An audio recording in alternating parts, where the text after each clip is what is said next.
Aloha and welcome to the future of senior fitness. I'm your host, Myles Diaz, Master Trainer and Certified Senior Fitness Specialist. Are you a person who worked in an office, had longer working hours, or moved less on a daily basis in your career or job? If so, you're not alone. From the mid-1980s to present, technology and automation in the United States created an environment that produced more inactive people. Over time, inactivity has taken a toll on public health, creating bad posture and dysfunction in our bodies. As a result, an inactive lifestyle has led to increased incidence of injury, including low back pain, knee injuries, musculoskeletal injuries, and chronic diseases. In addition, even though there was a lower percentage of manual labor in our workforce, physical demands of the work resulted in high incidence of low back pain and musculoskeletal injuries. Either way, a deconditioned musculoskeletal system leads to injury.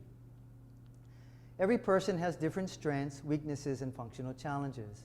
And by the time we age, the decline in our abilities, health, and degenerative conditions require special attention. Because more people are deconditioned, they need special consideration when beginning an exercise program. In my episode on trends in group exercise for senior citizens, I mentioned that the American College of Sports Medicine does an annual survey to determine fitness trends. Group exercise for older adults was consistently in the middle to upper half of the trends. Right above that on the list is personal training, and it has been for several years. At the very top of the list in trends is education, training, and proper credentialing for health and fitness professionals.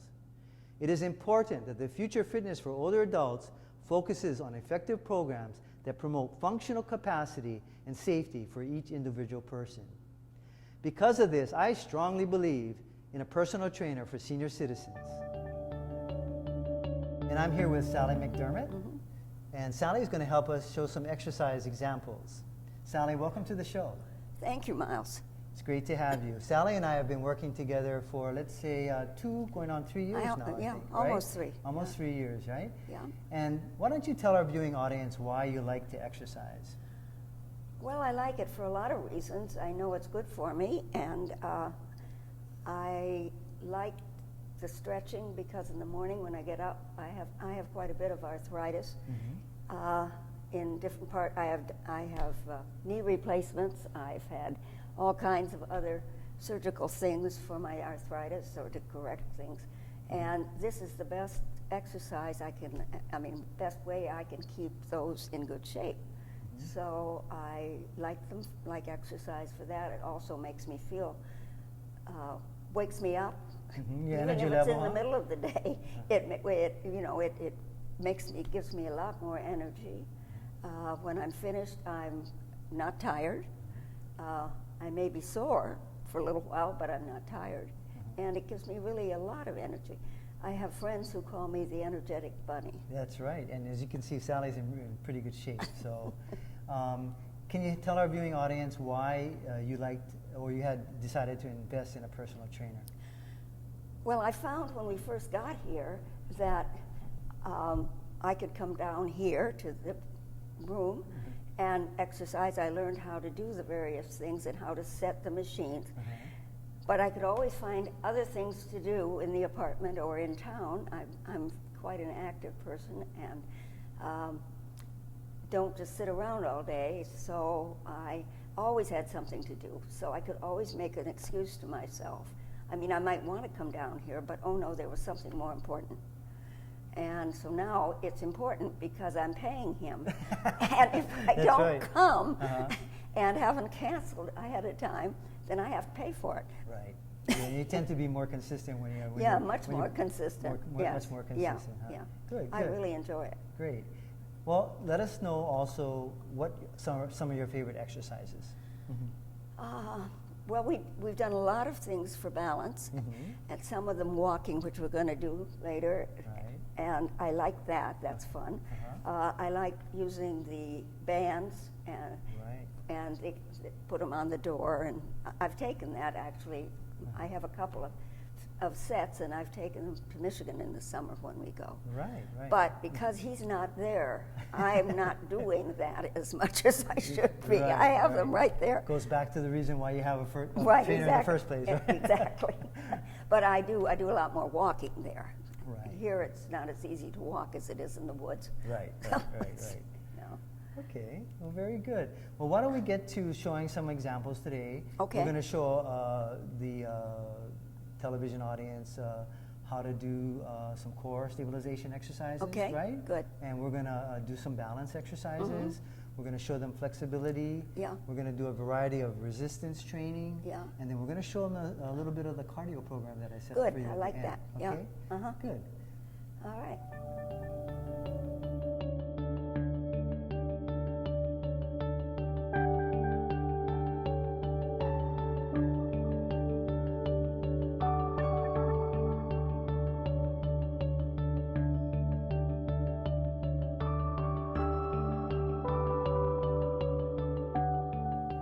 Let's take a look at some example exercises. The core is the beginning point for movement and the center of gravity for the body. The core is divided into two categories, the stabilization and movement systems. The stabilization system is responsible for maintaining stability of the lumbopelvic hip complex, whereas the movement system is responsible for the movement of the core. Think of the stabilization as the deep inner muscles and the movement as the outer muscles. Having a strong core is important for the transfer of strength and power from the lower extremities into the upper body. Having a weak core will increase your chances of hip, low back, neck, shoulder, and knee pain. Here are examples of stabilization core exercises. The first example core stabilization exercise that we're going to show is called the bridge. And this exercise is an excellent exercise to start off with. And Sally's going to do about 8 repetitions. She's going to come up, hold and squeeze for 2 seconds, and then go back down, and then up again, hold and squeeze, all the while drawing in her abdominal muscles and tightening her glutes. This is a wonderful exercise for the core. It works the lumbopelvic hip complex. It works the deep inner transverse abdominis, and of course the glutes, and also gets a lot of the hamstrings in there with the rise. So this is a great starting exercise. This is an exercise that most people can do because it starts off on your back and it's just lifting your hip. But you have to do it the correct way. You have to be able to draw in your abs as you come up, all the way in like Sally's doing, tightening her glutes and coming up and holding for 2 seconds. Very good, Sally. Well, let's do a few more just to show the audience. Very good. And then one more time.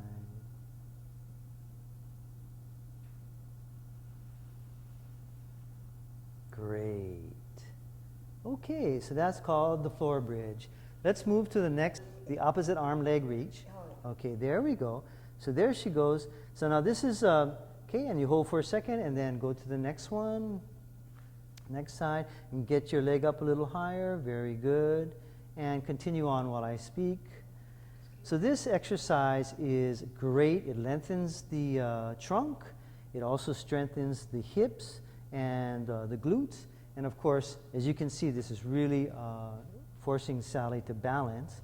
So anytime you balance, you're going to be working the core a lot as well. Okay?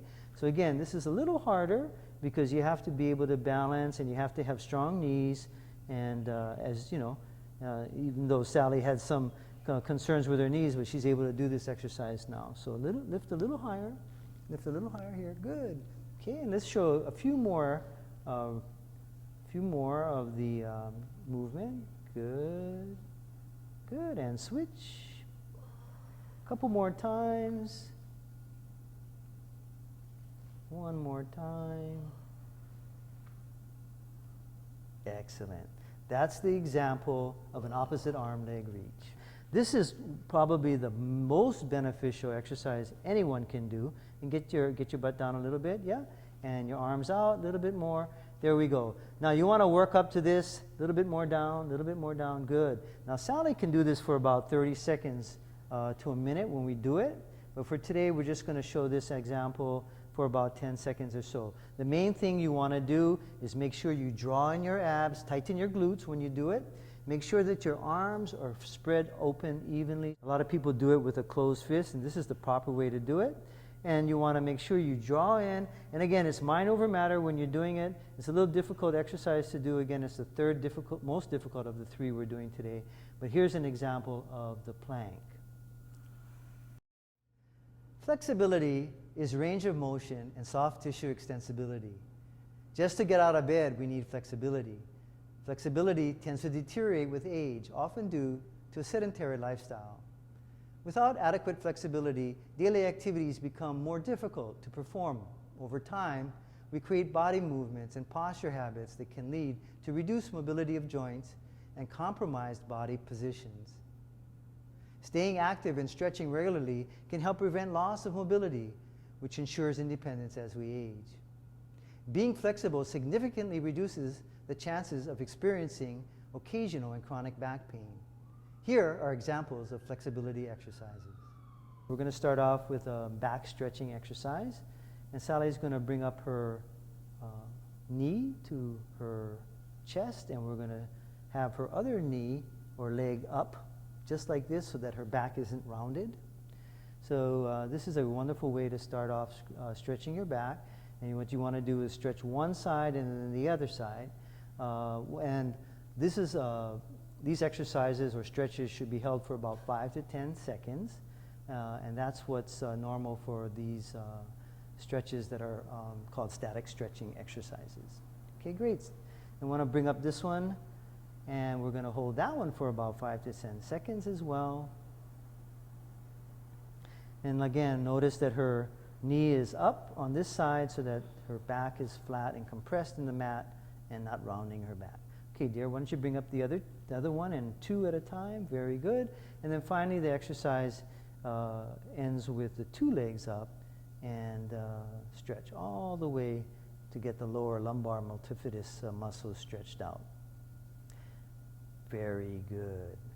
Now from there, we're going to move into a hamstring stretch. So she's going to extend this leg down, and then I'm going to be putting a band around her foot, and we're going to stretch out the hamstrings, and then after that the hip. So here you go, Sally. Okay, there we go. Now let's bring this one up so we can make sure that our back is even. There we go. So that's a perfect way to bring it up. Now as she brings it down, she pulls back toward her, and she elongates the stretch that way as well. So she's getting 2 stretches on the way up.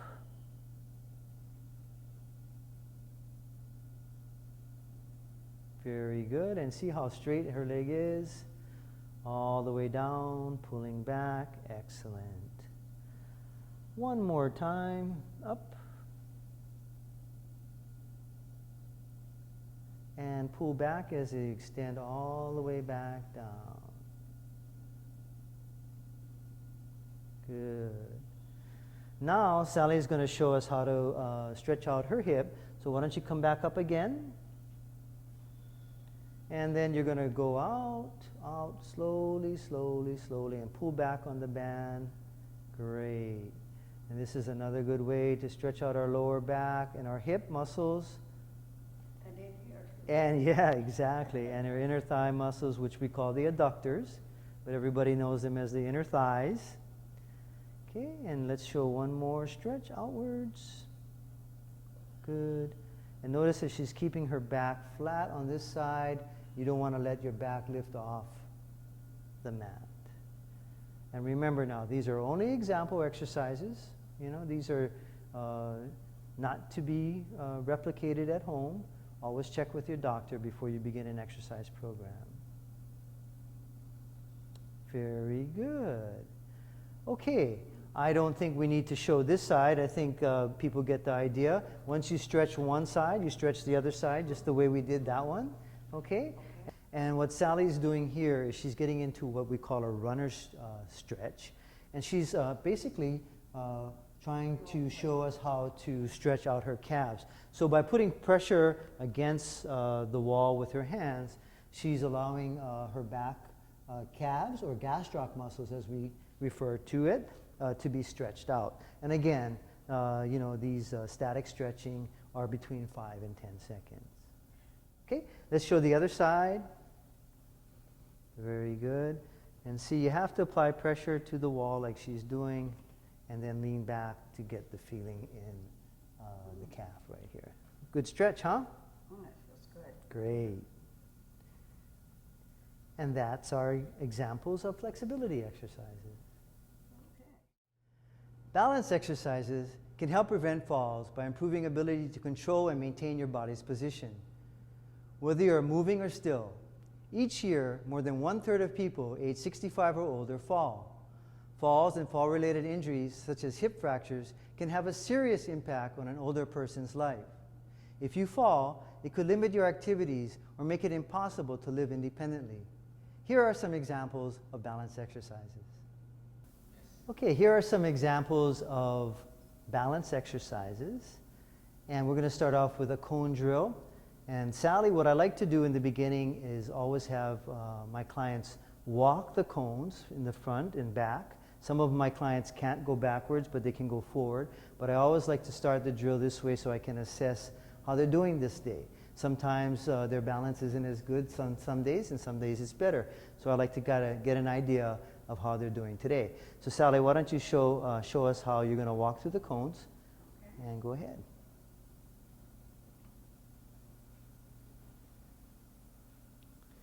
Very good. As you can see, she's going really slowly through there. Oops. Okay, then go slowly behind. Take your time. Try not to hit the cones. There you go. That's it. Pick up your feet. Now in this drill, you have to really go slow. This is kind of advanced, going backwards. Not everybody can do this, but Sally can. But as you can see, you really have to concentrate. And that was excellent. Okay, and of course the idea is not to try to hit the cones, right? Okay, this is another great example of balance exercising. This is a little bit more difficult, and this one is really going to force Sally to balance, but she's going to have to lift her leg up over the cone and remain balancing while she brings the other one over. And these are 6-inch cones, so she's going to have to clear them both. So go ahead, Sally, show us how you do it. Lift that one up. Very good. You see as she clears the cone there, she's balancing again. Very good. And balancing. That's the way to do it. Up and back. Take your time. Up and back. Don't forget to lift that back one.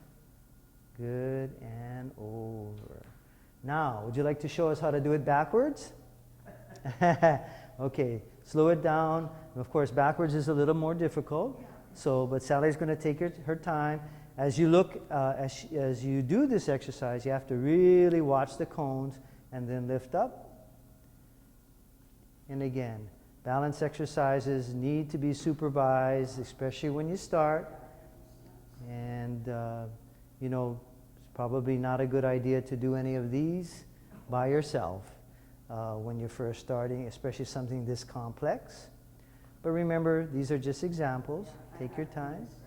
That's okay. Take your time. Take your time.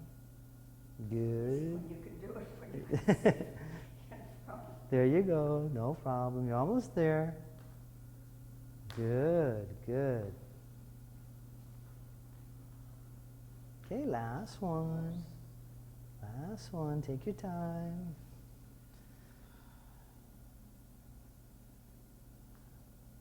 Very nicely done.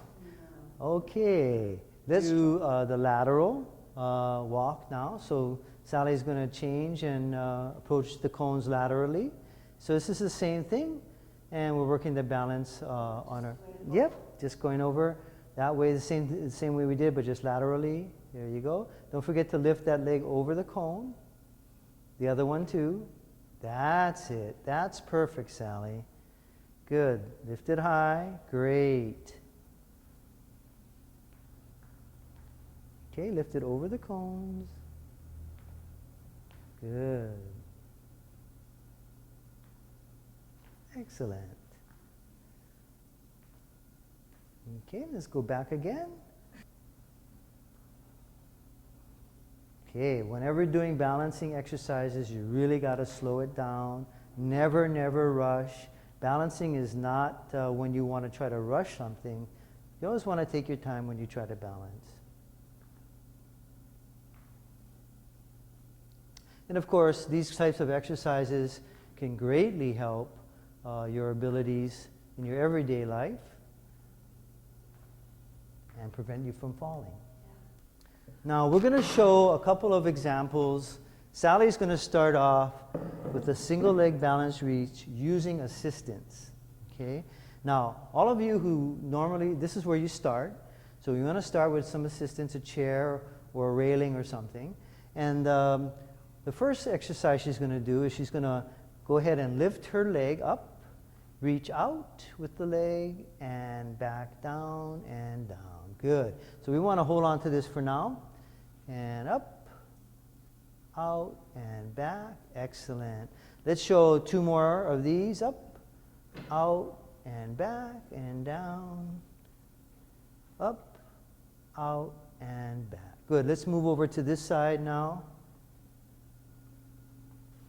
And let's show the other leg. And up, out, and back. Good. Up and back. And we're going to lift that knee a little higher.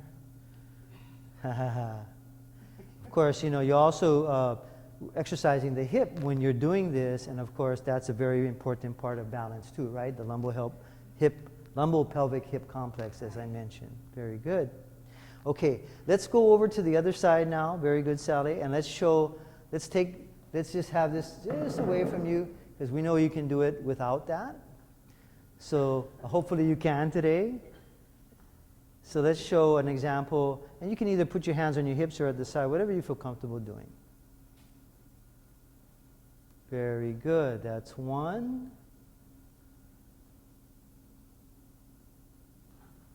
Take your time. Two. One more time on that side. Take your time. Take your time.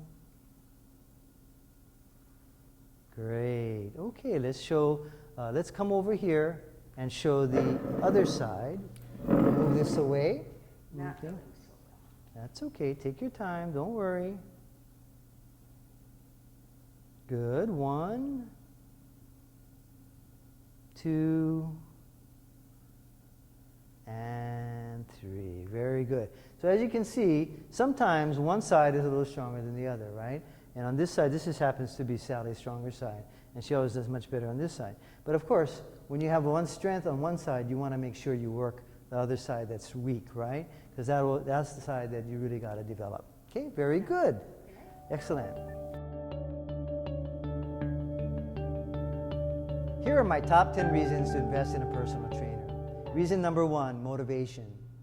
A personal trainer acts as a coach, confident, a role model, and a major source of motivation and encouragement. Reason number 2, effective workouts. You'll learn the most effective exercise routines designed to meet your goals quickly and effectively. Reason number 3, education. You'll learn the proper and safe use of equipment, as well as the proper techniques for doing numerous exercises. Reason number 4, consistency. You'll stick to your program when you have a regularly scheduled exercise appointment. Reason number 5, individualized instruction. You'll get a customized program based on your fitness evaluations and personal goals. Reason number 6, adjustment. Your personal trainer will supervise and adjust your workouts when you hit a plateau. Reason number 7, specific training. A customized program can improve your strength, confidence, balance, and abilities. Reason number 8, injury rehabilitation. A personal trainer, along with your physician or physical therapist, can help transition your rehabilitation from an injury by recommending exercises that provide a safe and effective balance and can help prevent future injuries. Reason number 9, special needs training. If you have health challenges or a special need, you may benefit greatly from regular physical activity designed to address your situation.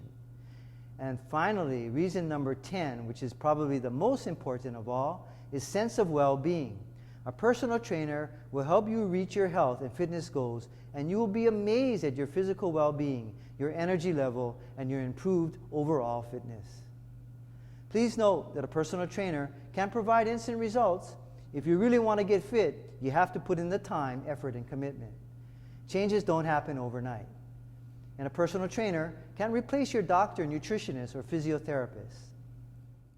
I look forward to the next time. Until then, this is Myles Diaz wishing you the best in health and reminding you that health is your only wealth.